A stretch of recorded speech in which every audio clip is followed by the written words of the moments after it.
Wir haben in unserer Sprache ein Wort, was wir ausgelernt haben, die Kinder. Also du sollst zugeben, aber nicht abnehmen. Gib zu.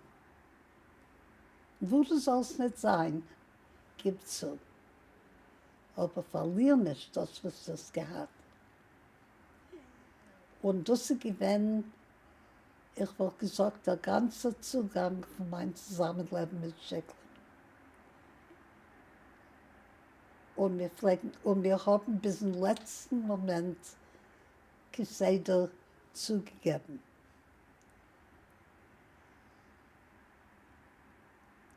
No.